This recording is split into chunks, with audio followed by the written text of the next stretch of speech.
요한복음과 신앙 73번째 시간으로 요한복음 10장 36절에서 39절의 말씀 가지고 부활절 신앙이라는 말씀의 제목으로 주신 은혜 같이 나누기 원합니다. 이번 주일은 부활주일입니다. 교회들마다 또 예수 그리스도의 부활하심을 감격해하며 또 찬송하며 함께 기뻐하는 또 예배하는 귀한 복된 주일입니다. 그런데 제가 선교를 갔던 멕시코 치아파스 지역에는 좀 다양한, 우리와는 좀 더 다른 부활절 행사가 굉장히 많이 있습니다.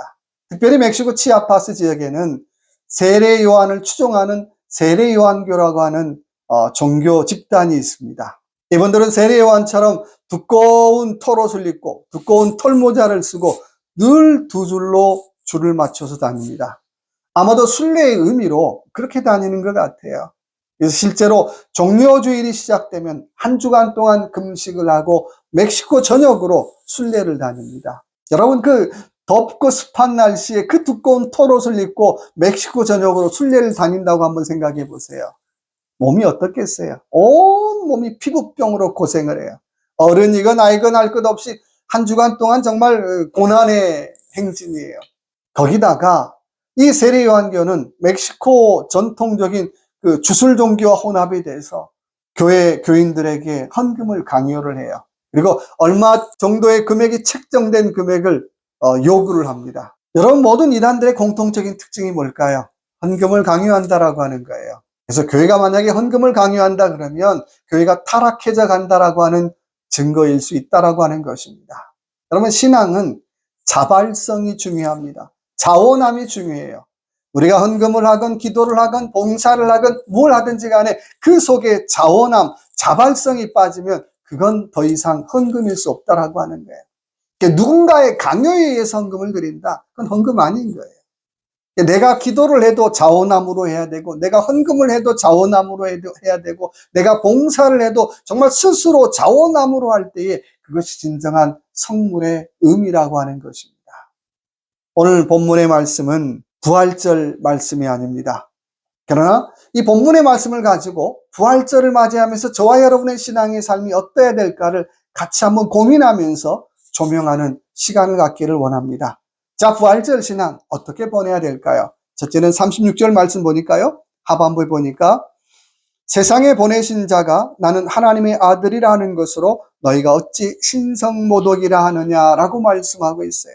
자, 첫 번째 부활절을 살아가는 신앙인의 첫 번째 태도가 있다면 나는 보냄받은 존재임을 깨닫고 살라라고 하는 거예요. 나는 보냄받은 존재임을 깨닫고 살라라고 하는 거예요. 하나님 아버지께서 나를 이 땅에 보내셨다라고 하는 그 고백 깨달음을 갖고 살라고 하는 것입니다. 영어 성경에 보니까 sent, 보냈다라고 번역을 하고 있어요. 오늘 예수님은 항상 나는 하나님 아버지께서 나를 보내셨다, 아버지께서 나를 보내셨다라고 하는 이 sent 의식이 충만했어요. 마찬가지로 저와 여러분의 삶도 뭘 하든지 간에 이 sent, 하나님 아버지께서 나를 보내셨다라고 하는 이 sent 의식이 충만해야 할 줄로 믿습니다. 하나님이 나를 이곳에 sent 하셨다는 거예요. 하나님이 이 환경에 나를 sent 하셨다는 거예요. 하나님이 나를 이 가정에 sent 하셨다는 거예요. 하나님이 나를 이 남편에게 sent 하셨다는 거예요. 하나님이 나를 이 회사에 sent 하셨다는 거예요. 그리고 하나님이 나를 이 교회에 sent 하셨다라고 하는 고백이 있기를 주님의 이름으로 축원합니다. 이 sent 의식이 있을 때에 우리는 뭘 해도 충성할 수가 있는 거예요. 하나님께서 나를 sent했다는 고백이 없으면 우리는 뭘 해도 대충 간절함이 없이 해요. 뭘 해도 간절함이 없더라고 하는 거예요. 목회자로서 제 개인적인 소원 중에 하나가 이런 소원이 있어요. 하나님, 제가 부족해서 살아있는 하나님의 말씀을 제가 부족해서 죽은 말씀으로 전하지 않기를 원합니다. 여러분, 얼마나 슬픈 일이에요. 하나님 말씀은 살아있는데 제가 잘못 전해서 죽은 말씀으로 전하면 제 죽은 말씀을 듣고 수많은 영혼들이 죽어갈 거 아니에요. 얼마나 가슴 아픈 비극이에요. 제가 종종 하나님 말씀을 전하는데 종종 주무셔요. 그때마다 제 마음에 드는 생각이, 하나님, 내가 오늘도 하나님 살아있는 말씀을 내가 죽은 말씀으로 전했습니다. 하나님 용서해 주옵소서 라고 하는 후회와 안타까움이 있어요. 세상에 사기꾼도 사기칠 때는 간절함이 있어요. 간이 저리다는 말, 간이 저릴 정도의 절박한 마음이 있다는 거예요. 그렇다면 목회자도 마찬가지죠. 하나님 말씀을 전하는데 간절함이 없다면 어떻게 될까요? 간이 저리는 마음이 없으면 아무것도 아니에요. 간이 저리는 마음이 있어야 충성이죠. 내가 예배드렸다고 충성이 아니에요. 내가 기도했다고 해서 충성이 아니라는 거예요. 예배를 드리든 기도를 드리든 그 속에 간절함이 있느냐는 거예요. 하나님 아버지를 향한 간절함이 있을 때에 그것이 진정한 하나님 보시기에 충성인 줄로 믿습니다. 마태복음 10장은 유명한 제자 파송장이에요. 제자 소명장이에요. 그 장을 보니까 이렇게 말씀하고 있습니다. 예수님께서 제자를 부르시고 말씀을 주시고 그리고 보내셨다라고 말씀하고 있어요. 영어로 보니까 calling and sending이에요. calling and sending. 중요한 건 콜링이 중요한 거예요. 하나님께서 나를 콜링, 부르셨다는 고백이 있을 때 샌딩이 나올 수 있다라고 하는 거예요. 콜링이 확실하지 않으면 샌딩에 대한 고백도 확실하지 않아요. 내가 왜 그곳에 있는지, 내가 왜 그 일을 하는지 확실하지 않더라는 거예요. 멕시코 치아파스 지역의 선교사님들을 만나보면 하나같이 피부가 안 좋아요. 피부가 안 좋아서 안 좋은 게 아니고 독충에 물려서 피부가 안 좋아요. 멕시코 지역의 제일 무서운 독충은 빈대와 벼룩이에요. 물리면 1cm 간격으로 온몸이 바늘로 콕콕콕콕 찌는 것처럼 온몸이 빨갛게 솟아나요. 물집이 잡히고 가려워요. 또 시간이 지나면 점점 염증이 생기기 시작해요. 제때 치료하지 않으면 한국에 가서 치료를 해야 돼요.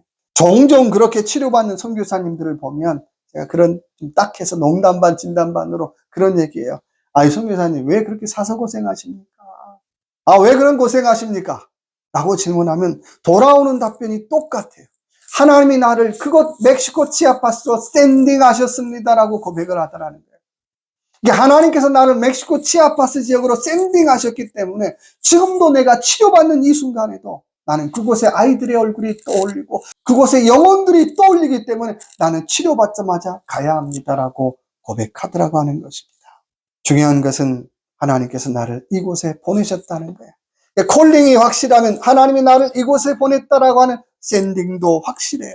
우리가 그 확신을 잃어버리면 조금만 어려우면요 포기해요. 조금만 어려우면요 나자빠져요.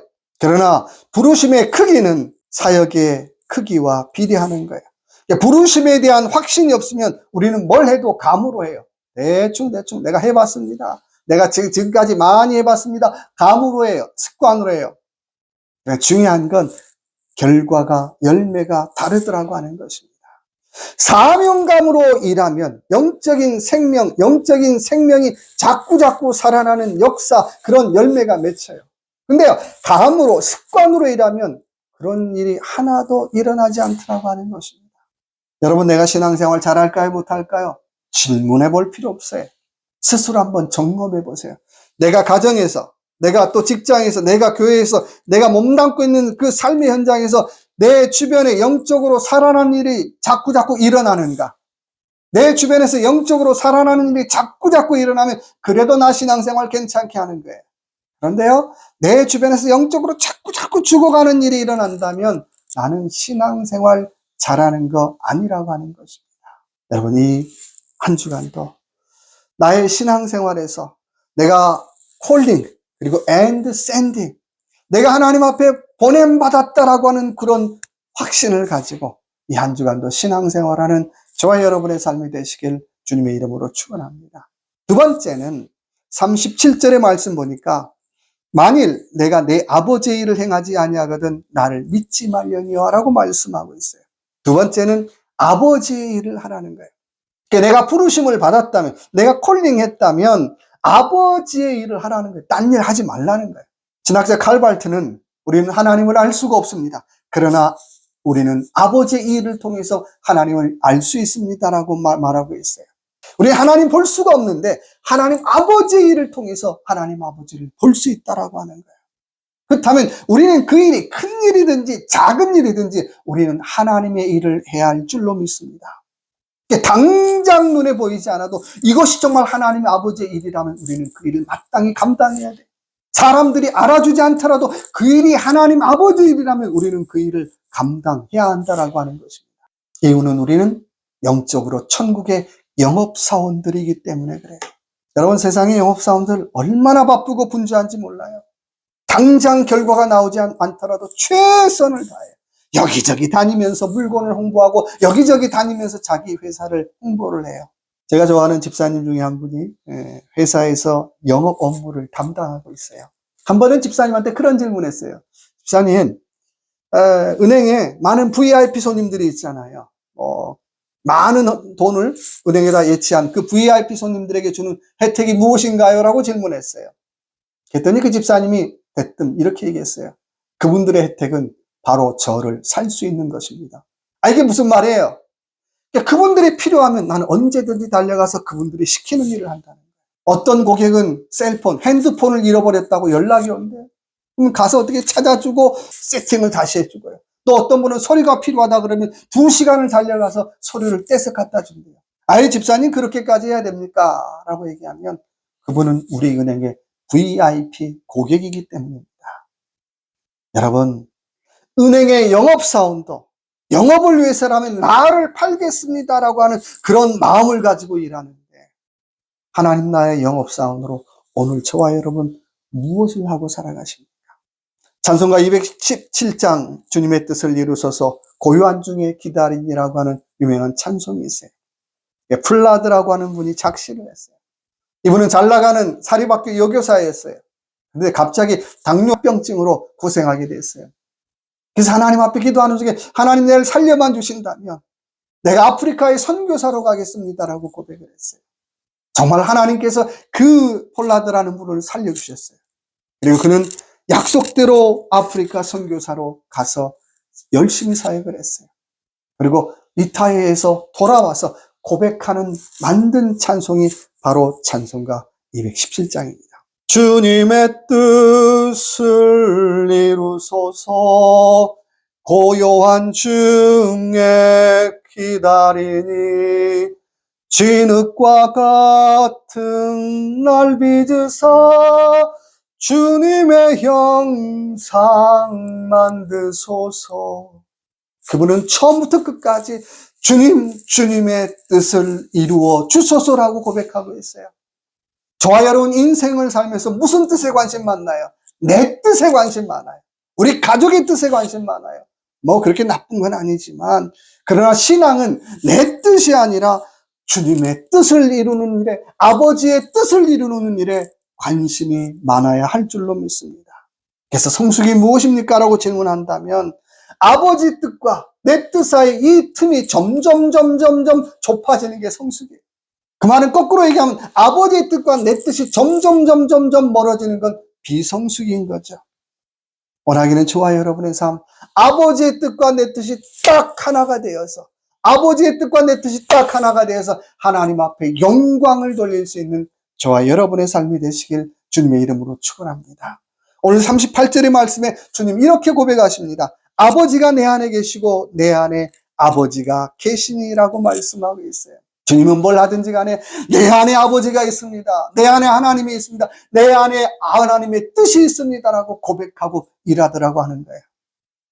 여러분, 최고의 일 아니에요? 그 일이 큰 일이든 작은 일이든 박수 받는 일이든 박수 안 받는 일이든 그게 중요한 게 아니라 정말 내 안에 아버지의 뜻이 있습니다. 오늘도 내가 아버지의 뜻을 이루고 있습니다라고 고백하며 일하고 있더라고 하는 거예요. 여러분, 그렇다면 아버지의 일이 뭘까요? 아버지의 뜻이 뭘까요? 다른 거 아니에요. 한 영혼을 영적으로 살리는 일이죠. 한 영혼을 영적으로 세워주는 일이에요. 교회를 영적으로 살리고 세워주는 일이에요. 그게 아버지의 뜻이고 그게 아버지의 일이더라고 하는 거예요. 근데 우리는 그런 거에 별로 관심 없어요. 교회 가서도 뭐 그런 건 별로 관심 없고 자꾸 정치 얘기해서 네 편 내 편 가르고요. 그리고 싸워요. 여러분, 그런 교회에 무슨 소망이 있겠어요? 정말 살면서 정말 한 영혼을 영적으로 세워주는 일을 좀 해보라는 거예요. 한 영혼을 영적으로 살리는 일을 해보라고 하는 거예요. 내가 오늘 하루 잘 때도 내가 한 영혼을 영적으로 살리고 세워주는 일을 했다면 그분의 잠자리가 어떨까요? 아마 이러지 않을까요? 하나님, 나 오늘 한 건 했어요. 잘했지요? 자기 스스로 머리를 쓰다듬으면서 하나님, 나 잘했지요? 하나님, 나 잘했지요? 그렇게 고백하는 그 사람의 고백이, 그 마음이 어떨까요? 얼마나 행복할까요? 얼마나 기쁠까요? 요한복음 4장 33절의 말씀에 주님은 나의 양식은 나의 보내신 이의 뜻을 행하여 그의 일을 온전히 이루는 것이다. 나의 양식은 밥이라고 얘기하지 않아요. 나의 양식은 무엇이 됐든 간에 나의 보내신 이의 뜻을 이루는 것이 나의 양식이라는 거예요. 이 말을 거꾸로 얘기하면 내가 오늘도 하나님 아버지의 뜻을 이루었다면 나는 밥 안 먹어도 좋다는 거예요. 나는 굶어도 좋다는 거예요.